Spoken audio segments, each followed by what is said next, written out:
Welcome back to my huge channel, everybody. Today we're talking about our unhealthy platonic relationship with creative directors and what they are themselves on their very own bodies are actually wearing. We know every season, every pre-collection, every editorial, every moment where our cherished pieces are being shot in.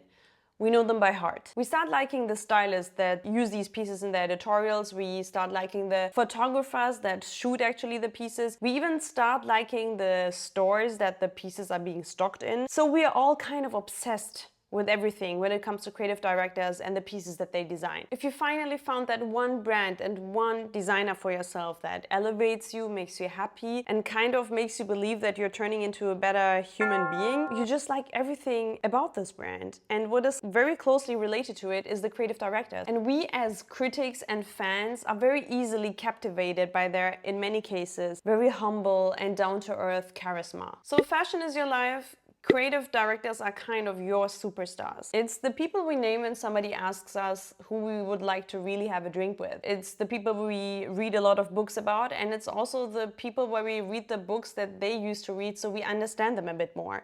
So in conclusion, we're actually just fans here. So my question is, how come we never ever asked ourselves what the designers, the creators of this fundulus of patterns and colors and textures are actually wearing themselves? And I know some of you will want to say, hey, this is pretty rude, and nobody ever questioned the looks of artists like painters and writers and whatever. Nobody reduced them to what they're wearing, so why are you doing it when it comes to creative directors? First of all, I do judge also painters' outfits, meanwhile keeping everything in context, of course. So I try to gather as much information as possible to understand why certain designers are dressing a certain way. And as you can imagine, designers don't speak so much about their personal style. And I tried to find some hints that could explain why designers dress a certain way. So of course, we don't have almost ever a sentence like, I like to wear jeans. And this is because as a child, I used to wear jeans all the time. And this is my aesthetic. Nobody speaks like this. We don't speak like this. Designers don't speak like this. It's usually something more deep. And you know what? Maybe we overinterpret, maybe I overinterpret today, but this is the fun of it. It's about discovery. And I know you guys are extremely good at identifying aesthetics as well. So I will want you to participate here and trying to find some hints, some pieces of knowledge that you found online or wherever that explain why there is a certain aesthetic. And I don't want anybody to say like, yeah, they're artists and they want to detach themselves from their own work and all this creativity is so overwhelming that they cannot handle it and then they reduce it to this. This might be one of the reasons, and that's very typical for artists very often in many cases. But let's have some ideas what the reason could be. So today we're trying to understand the personal style of three major creative directors of the 21st century. And I know they're immense, a lot, so many, and my list was so long, but honestly I just picked the first three because I thought there's a reason why I thought about these three names at the very beginning. It will be the Queen of the Hearts, Phoebe Philo, it will be absurdly Jonathan Anderson, and it will be funny John Galliano. As per usual, messieurs and madames, don't forget to support me on Patreon as well if you do enjoy these videos on YouTube. I share my not so commercial thoughts on the current state of fashion there. I show my own wardrobe, what I would change, styling tips and tricks, what I do here as well, but I would say it's a way more personal approach. Don't forget to join my Patreon if you do enjoy this here and want to have a bit more personality, more than this, I know. It's unbelievable, but there's even more dense amount of character, like in a video, you know, imagine a dense amount of personality hidden in a body. Don't forget to subscribe to this channel, of course. If you do like these videos, we have a Discord server that is cool, amazing people, talented people, the smartest people on earth. I'm not lying. Every day I'm shocked about the knowledge of people and the talents of people. So the Discord server is truly a little, I would say, a little Disney moment of happiness when it comes to talking about fashion with everybody. And we're starting with my very favorite personal British girl, Phoebe Philo. Starting as an assistant to Stella McCartney at Chloe, she became the creative director of Chloe right after Stella McCartney herself decided to build up her own namesake brand. She managed to successfully create iconic pieces like the Chloe paddle lock bag that was apparently immediately sold out when released, 8,000 units, not bad. Or her famous pleated white leg pants that bring Chloe pretty much back to relevancy. And Phoebe Philo is now a mother of 3 and lives in London. And why I say this is because it has relevancy for their understanding of our personal style choices as well later. In an interview with Gentlewoman in 2010, speaking with Penny Martin, she also says that her mother in the 70s is a truly inspiring image for her. She says she seemed to have a freedom that we now long for and a lack of the pressure that there is today, and that life was much simpler. And Penny Martin immediately notes that the remark of Phoebe Philo was immediately weird to her as well when she said it out loud and heard it as well, that life back then for women was much easier in the 70s and 80s. I'm not sure about that. By the way, her mother was a successful graphic designer who was also responsible for the design of David Bowie's famous Aladdin Sane cover. Insane. But Phoebe also highlighted that her mom was kind of working freelance and was actually kind of really balancing pretty well the mother/work mom situation, that she didn't even want to have a driving license because it was apparently too chill maybe, and that this is resemblancing for her like some kind of not being in a rush, some kind of nonchalance of her mother, and why she thinks there was more freedom and calmness back then in the 70s. Because as much as we think that Phoebe Philo has this very unrealistic idea and very idyllic idea of motherhood back then, and maybe even how it should be today, honestly, if we think of mothers with 2 kids nowadays working even freelance as a graphic designer, I can't imagine at all that this can be idyllic at all. So the fact that her mom had more time for the kids, to spend with the kids, to spend even on work and do like iconic work art, also shows that maybe it's true that times back then were kind of more idyllic, and that she really has this urge to look into the past as well, and that she finds some comfort in it as well. And just to make clear what this interview also shows us in terms of potential interpretation concerning her own personal style is that a big inspiration for her has always been a female, very talented, but kind of also carefree person, or somebody that could easily make it appear like they are carefree. She also describes the personal style of her mother pretty clearly in the interview. She said she wore very practical clothes and had the same pieces for 10 years.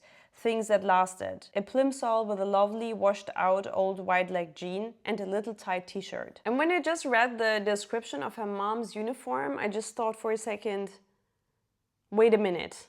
I know this from somewhere. Wait a second. In any case, it's just interesting to know what people's beliefs are when they speak about characters like their mothers and fathers and childhood and whatever. And I don't want to pretend this is a Sigmund Freud session, but there are some influences that are very visible. So it's good to know. And I think it's amazing that she describes her mother so clearly, because we can interpret from this a lot. Another comment Phoebe Philo made in this interview that I found personally very surprising for it to come out of Phoebe Philo's mouth, and I think can be also critically viewed a bit, that she thinks the fashion of women has become so dominant and independent, or like women have become so dominant and independent, that they kind of lose all forms of softness and acceptance. And when I read that, I was like, what kind of acceptance are we speaking of? But nevertheless, okay, we can't deny if there is a strong energy of dominance, there's also an energy that is being suppressed. And this is usually going to the cost of softness, probably.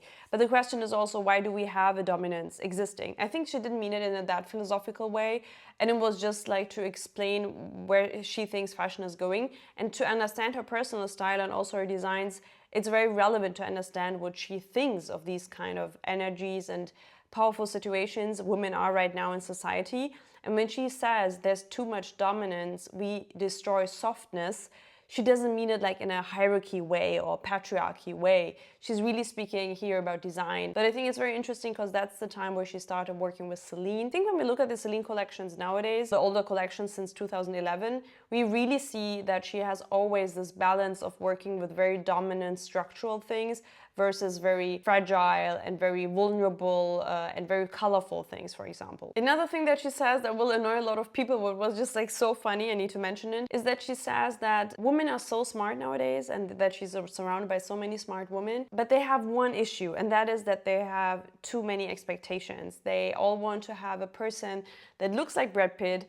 but acts like Lucian Freud. Lucian Freud, one of the most important painters of the 21st century, who of course is also the grandson of Sigmund Freud. And we need to keep our expectations realistic and not start to dream too much. And I think, again, when we look at Céline design, she's very rational. Yes, we have these extreme designs, extreme forms and silhouettes that look unusual to us. So we think she's bridging over boundaries, she's exceeding every limit. but there's always a level of comfort and wearability included that makes her dresses be just wearable. And this is not the case with a lot of brands anymore that just design, for example, for the sake of attention.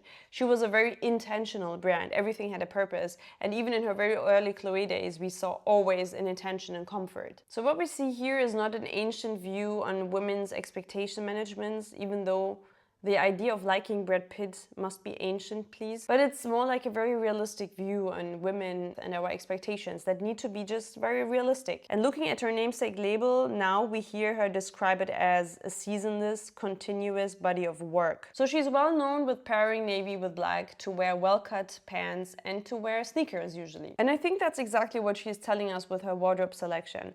It's pieces that can last over 10 years, they're not cheap, but they're well made. And it looks like they're clearly inspired by her mom's wardrobe as well. And another reason why her designs always get compared to the Hermès timelessness, the streetwear hypebeast styles, because she was definitely influencing both streams. And I think all these ideas that she had about her personal wardrobe, it didn't just start at Céline. She was early at Chloe. She was the assistant of Stella McCartney. And lucky Stella McCartney, when she had her last collection to finish school, she got some help from Savile Row's Edward Sexton, who's like one of the big rock and roll suit makers of Savile Row and is pretty much iconic. So she got some professional help. That's what happens if you're the daughter of Paul McCartney. Whatever, doesn't mean anything. She gets some help, and what is he most famous for? He's famous for big lapels and for extremely sharp cut and well-cut pants that are high-waisted and pleated. I really believe that Phoebe Philo got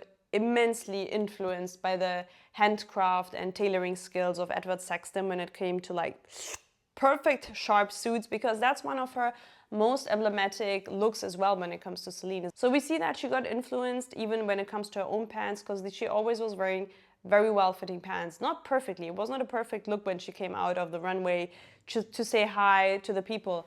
She's still wearing a crew neck, she's still wearing just like usually sharp cut pants, and then just sneakers because she's a person of comfort. She could come out, you know, she could do the Miuccia Prada and wear a tiny heel. It's literally a few steps that you make, but she doesn't. She chose sneakers, and you know, like even the Adidas Stan Smith, I just call them Sam Smith all the time. Stan Smith, they were like sold out everywhere, and she made them so popular. I think it's very clear what she aims for. It's practicality, it's timelessness, it's quality, durability. And since I call this video rating the personal style of creative directors, I need to do it justice, and I say I give Phoebe Philo 8 out of 10. And I give 8 out of 10 because she ticks the boxes comfort and timelessness and quality, but not creativity.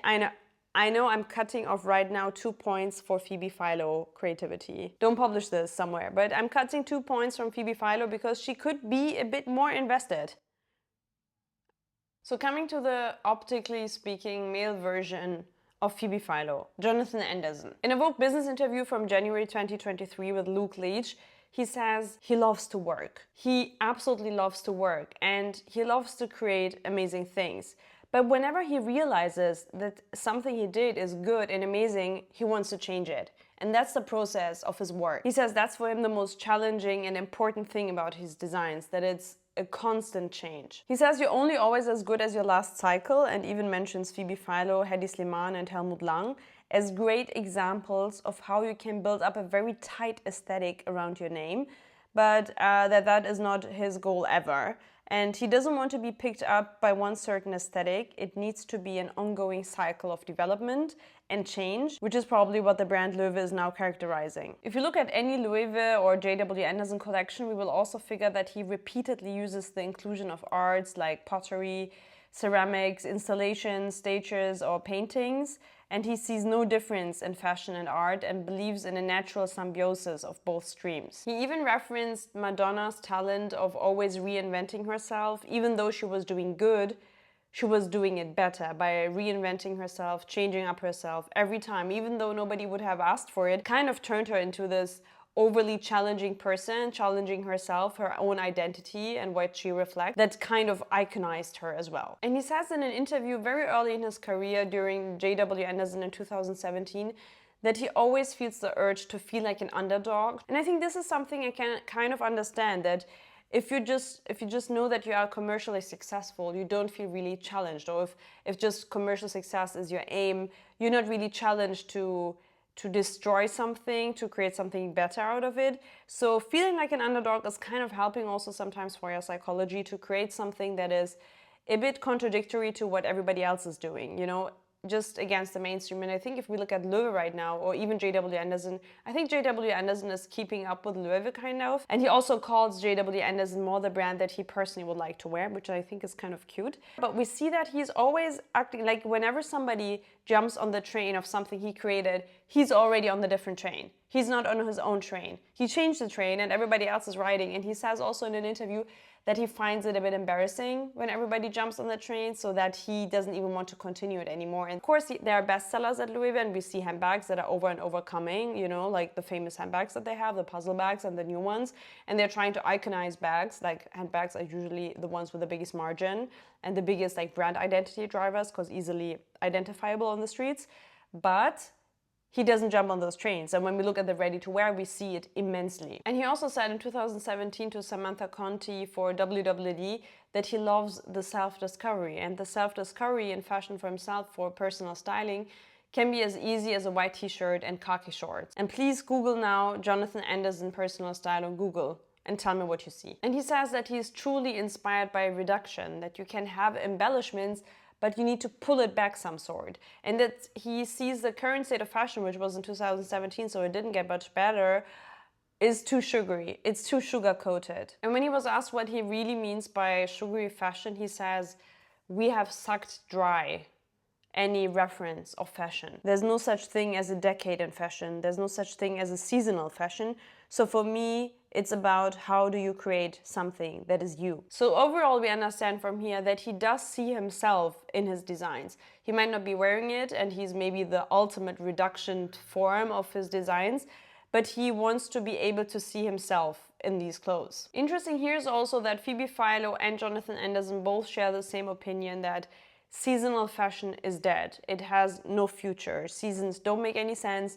They don't make any sense for consumers, neither for designers. It's just a pain for everybody. It's too much money for everybody. And the only ones that win, of course, are the big companies behind it that do want to heat up the trend cycle for everybody to be able to consume even more. Bernardo Savastano says, for example, for NSS magazine in January 2024 about Jonathan Anderson, that he absolutely understands and sees how Jonathan Anderson is working with the risk of the beauty, the unknown, of the uncomfortable, and how he's trying to show this to the audience. And this is something pretty new. And it is new because it's not that it never existed before. We had a lot of designers that worked with the unbeautiful, uncomfortable, and show it to the audience. And what is making it even more special, and that's why I said this existed before, but not in this kind of way, he's a very strategic person, and he's a very good business maker. And he's even being considered to be a person that has a work ethic that is close to the military and a way of thinking that is so pragmatic and strategic that it is relatable with military. So overall, we understand that the inspiration of Jonathan Anderson for his collections is very much intrigued by innovation. He needs constant change and constant innovation. And you might say now, okay, well, why do you talk about all these things when we're speaking about personal style? As I said, there are not many references and not many comments of creative directors, how they speak about their personal style and why they dress a certain way. And I think it's also probably pretty rude to ask that in an interview when it's about their collection. So that's why I said we're going to investigate it today and try to find some hints and pieces why they are dressing a specific way.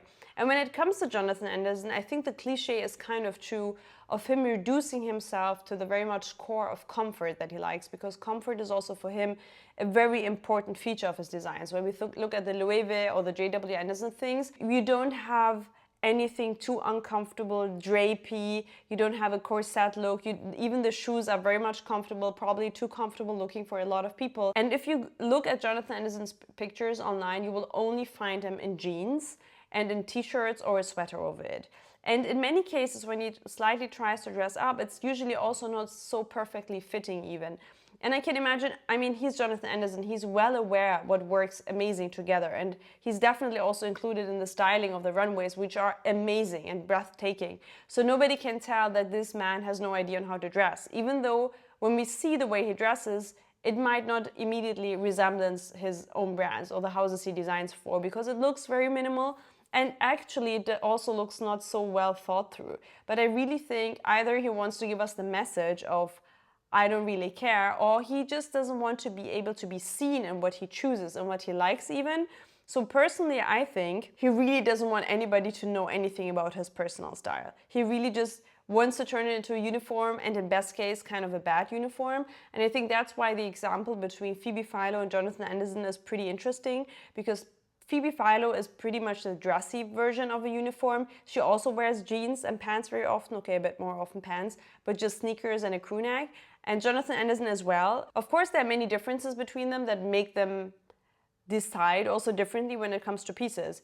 But I think it's truly obvious that Phoebe Philo still makes fashionable choices, and when it comes to Jonathan Anderson, he just decides to go for what he has available, and I think that's definitely on purpose. I'd also like to refer to the image where he is wearing an Irish rugby national team jersey, which made him appear very sympathetic. It's nice, but I also think, sometimes I think, is this a gag, or is he just, I think he's just a very kind person and just really likes the Irish rugby national team. That's what I mean. It's actually very personal what he wears. So I think it's kind of a tricky personality trick that we're seeing. And yes, I'm trying to rate a genius person now concerning the 3 pieces that he picks to wear every day. And to be very honest, it's a 6 out of 10. If Phoebe has an 8, he very easy gets a 6. So coming to the last designer for today, and probably one of the most interesting one when it comes to his personality, because he, I would say, has the most outspoken personality as well, and is not a designer that keeps it for himself. And I said it at the beginning, and I say it again, it's a man of theatrical elaborations on the runways for decades. He literally does it since decades. John Galliano. So first of all, who am I to speak about John Galliano's personal style? But we need to do one thing today. We need to take down the sheer curtain of his inherent brilliance, creativity, and skill. We're just going to look at John Galliano's personal outfits. And in terms of John Galliano, I think it might not be necessary to put it so much into context. I think you guys are also well aware of his past with his namesake brand, with his time at Dior, at Givenchy, at Margiela now as well. I think it's so well known and clear kind of the identity of John Galliano, what his approach is and how insane it is and crazy and beautiful, that we don't really have to talk about it in context, because we see that he very often reflects in his own outfits, his collections. And I think that's so interesting because we have so different designers reflecting their personal style differently. And even though I would say Phoebe Philo is just as invested in her designs, I would say just the fact knowing that she's way more rational and way more functional and has, for example, comfort also as an important point in our bucket list when it comes to designing pieces is still reflected in her personal style. And even when it comes to Jonathan Anderson, even though he said personally that he said JW Anderson is a brand he would like to personally wear and he doesn't dare to, a bit like when Miuccia Prada said that Miu Miu is a bit the brand she would love to wear but can't, so she just created it. I don't know if this is a great marketing gag, but it kind of makes sense also. I think it's very interesting to see how a creative process can reflect on your personal style, sometimes in not a visible way, and sometimes you have Galliano. And it feels like every show is being shown on his body as well. And I think as much as we all love a very humble and down-to-earth artist, and I think it's a bit of a cliche that you need to wear all, this very sophisticated architecture studying person-like look that is black, a turtleneck, the Steve Jobs look where a lot of people think this is giving you a bit pretentious attitude of being an intellectual, and I think that's the very worst. And actually I just saw it randomly somewhere when Karl Lagerfeld said that pretentious intellectuals are the worst kind of creatives. I don't say that people that have a very minimal uniform are pretentious creatives, absolutely not. I mean, we all have uniforms. I just say we should not assume when somebody has signature pieces that are supposed to reflect currently maybe, I don't know, some sort of elitism, it doesn't mean they have it inside of them or that they are really creative people. And I think it's way nicer. Honestly, I prefer way more a Jonathan Anderson kind of look that is absolutely mismatched and doesn't make any sense on the red carpet or anywhere. I prefer this much more because it's honest and sincere. And when it comes to John Galliano, it just fits perfectly that he's so extravagant, so extreme and eccentric when it comes to his looks, because even this feels very true. He's not playing a role, but he's so dreamy and visionary that he probably also loves himself a bit. He's definitely also a bit narcissistic because he does like to appear like a model. And I love the endings of his shows when he's coming out of the show after the runway and he's staging himself just like a model and with his hair and extensions and everything. I think that's very interesting, but it also shows that intellect and creativity cannot be seen from a personal look. So one thing I want to do with you now simultaneously is go through the iconic gallery. And what I want to do now is go to this iconic personal style gallery of John Galliano, shown on Vogue, British Vogue. I will have the link below so you can have a look as well, starting in 1992, which is the British, how do you say, London Fashion Week. Okay, starting with the hair, I think the hair is amazing. The hair is herring, it looks beautiful. To be honest, I take it back that he was always wearing extensions. It looks like it's his very much natural hair. The suit is very interesting. I think it's like a beautiful mix of some pirate scheme with some cavalli leopard patterns as well. The t-shirt is very London, I would say, with too young to die. Too fast to what? Is there, do I not know this? I don't get this really. And honestly, even his mustache, I think it's pretty interesting. I think it's super cool. For 92, this is also a very developed look, I would say. The next one is 1996, very punk, very British again. As a hat lover, I of course also appreciate this kind of hat. The British flag as a form of a blazer. And then he has, so what I think he's amazing in is always layering like different kind of things on top of each other. For example, like this chain with, it looks like it's teeth or something. Very interesting as well. Then here an extreme look, which looks very funny when it comes to his headpiece. He has something with hats, so this makes me be obsessed with him and his designs, obviously. It could have been something from Stephen Jones Millinery, but it's just his hair, and I'm not reading the text, guys, to make it quick and dirty. But this is pretty funny. The stuff he's wearing looks interesting. I don't know if I'm really convinced of it. He won the British Designer of the Year award for a third time in 1995 already. Yeah, he was really a rising star. Not really a fan of the outfit here, especially like with the sleeveless thing, but I think I love his hair here. It's so funny because here I just thought at the very beginning that it's Harry Styles, and again he has a hat. He's obsessed with headpieces, and I think that's something that you use a lot in theaters and operas and plays, because you can very easily get into a different character with the hat you wear. Like you can get so quickly into a different persona with the things you have on your hat. You can look, I don't know, militarian, you can look uniformal, you can look like you have a certain position somewhere, you work somewhere. You can turn into so many different characters. You can look very romantic, very strict, like all these kind of emotions can evoke from just a headpiece.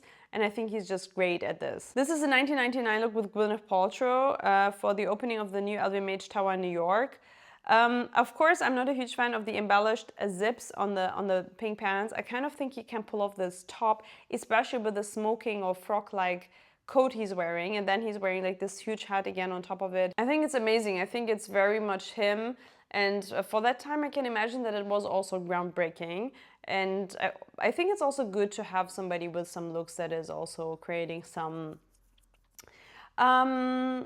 air for talks about how people should dress themselves and not always be like this, follow the monochromatic or like style rules of society. Here we have a 2000 look where I think he's going to a direction that I don't like so much. I don't like his bleached hair. The shirt looks like a too tight Rick Owens shirt. He has this belt that looks like it's a hiking stuff thing, and his button is open. I don't know if that's on purpose. Not a huge fan of the 2000 pick. So this 2002 look kind of killed me. It is channeling the festivity of the Hindu Holi festival, which was pretty big, I think, like in the 2010s here in Europe. I don't know if he did it in a great way with a white suit. I'm not a fan of this look. I mean, the 2000s are kind of not supporting my idea of John Galliano in my head. This is a very interesting choice. He's with Eva Herzegova at the Cannes Film Festival, and it's a green velvet suit. I think it's very interesting. I like the embellishments. I don't really understand the hairstyle again. I think he was a bit too inventive when it came to hair. And I also feel like whenever he didn't have the chance to wear a hat, he decided to go with hair. And you cannot reinvent like hair as much as you can do with hats. So this is something I cannot recommend to John Galliano's past. I mean, now he always has the same hairstyle, which looks cool on him. I really like it, the longer hair with like bound together. So to not make this too unfair for John Galliano, since I'm really digging in his past and since he's designing now for over 40 years, I think I should be fair enough and also look at his current looks. And honestly, since he's now only dressing in Maison Margiela and his own design, I think it fits perfectly. I think it brings him also some sort of sophistication that is also grounding a bit his creativity that I personally like, of course. I think it's perfect for him, like bring a bit of a twist, but maybe not as extreme as in the 90s and 2000s. It was a different time, and I think he was also challenging something else. I'm sure he's also adapting, of course, to the house codes of Maison Margiela, and he can absolutely not dress this way anymore, and he's really reflecting also what he designs on himself. If you look at his Dior days, Dior on the runway literally looked like what he was wearing. So it was very much him, and John Galliano, his namesake brand, was also, of course, everything that he loved.